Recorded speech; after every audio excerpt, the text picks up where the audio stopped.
এবার AIUDF supremo Badruddin আজমলের বিরুদ্ধে আক্রমণাত্মক রূপে দেখা দিলেন অসম যুব মঞ্চের সভাপতি। তিনি জানান, বন্যা পরিস্থিতিতে বন্যাক্রান্ত পরিবারগুলির জন্য যে ঘোষণা করেছেন বদরুদ্দিন আজমল, সেগুলি অক্ষরে অক্ষরে পূরণ করতে হবে। তিনি জানান, আজমল ঘোষণা করেছেন বন্যাক্রান্ত পরিবারগুলিকে 20 লাখ টিন দেওয়া হবে, তবে 20 লাখ টিনের দাম 100 কোটি টাকা। কোথায় কোথায় অক্ষরে অক্ষরে প্রতিশ্রুতি পূরণ করতে হবে আজমলকে। ঘোষণা করা সব সামগ্রী দিতে হবে, কারণ বন্যার সময় জনসাধারণের সাথে মিথ্যা কথা বলা চলবে না। তিনি বলেন, আজমলের উপর আমার চোখ থাকবে।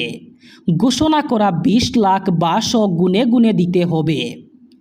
ঘোষণার উপর ঘোষণা করে আসছেন বদরুদ্দিন আজমল। এবার 2 লাখ ঘোষণা করে 50,000 দিলে হবে না।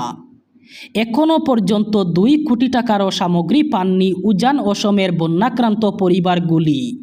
পাহাড়ে অবস্থিত অব্যাহত ভারী বৃষ্টিপাতের জেরে উত্তর পূর্ব সীমান্ত রেলের লামডিং বদরপুর পাহাড়ি রেলপথের নিউ হারাঙ্গাজাও এলাকায় ক্ষতিগ্রস্ত রেললাইন মেরামতির কাজ মারাত্মকভাবে ব্যাহত হচ্ছে। টানা বৃষ্টির কারণে বারবার পাহাড় ধস এবং পাথর গড়িয়ে পড়ায় নিরবচ্ছিন্নভাবে মেরামতির কাজ চালিয়ে যাওয়া কঠিন। রেল সূত্রে জানা গেছে, ক্ষতিগ্রস্ত অংশে প্রবল বৃষ্টিতে লাইনের নিচে মাটি ধুয়ে যাওয়ায় পুনরায় মেরামতের কাজ বড় ধাক্কা লেগেছে।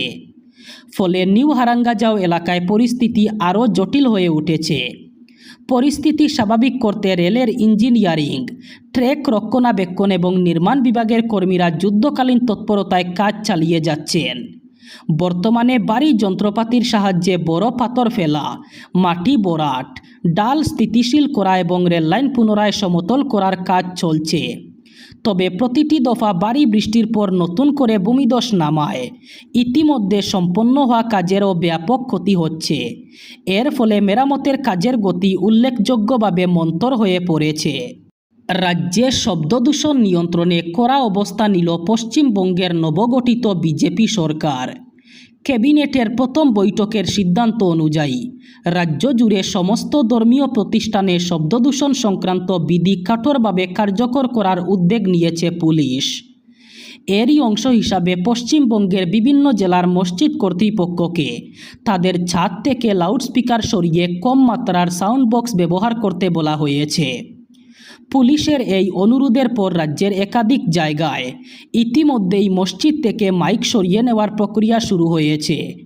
পশ্চিমবঙ্গ দূষণ নিয়ন্ত্রণ পর্ষদের নির্দেশিকা মেনে আবাসিক এলাকায় দিনে 55 ডেসিবল এবং রাতে 45 ডেসিবল শব্দের মাত্রা বজায় রাখার বিষয়ে মসজিদ কমিটিগুলির সঙ্গে দফায় দফায় বৈঠক করেছে পুলিশ। তবে সরকারের পক্ষ থেকে জানানো হয়েছে, এই নির্দিষ্ট নির্দেশ কোনো সম্প্রদায়কে উদ্দেশ্য করে নেওয়া হয়নি। এবার ফোনপে ব্যবহারকারীরা সাবধান, নতুন নিয়মের বিষয়ে অবহেলা করলে কাটা হবে 100 টাকা করে। সম্প্রতি ফোনপে গ্রাহকদের জন্য নতুন নিয়ম করেছে সংস্থা।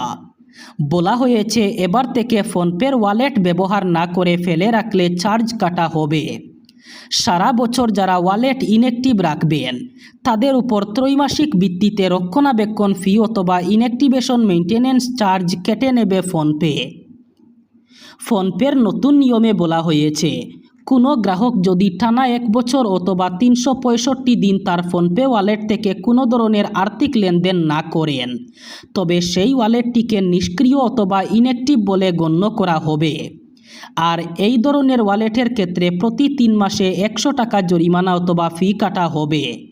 সংস্থার দাবি, প্ল্যাটফর্মের নিয়মিত আপডেট, নিরাপত্তা এবং গ্রাহক পরিষেবা আরও উন্নত করার খরচ সামাল দিতে এই সিদ্ধান্ত নেওয়া হয়েছে।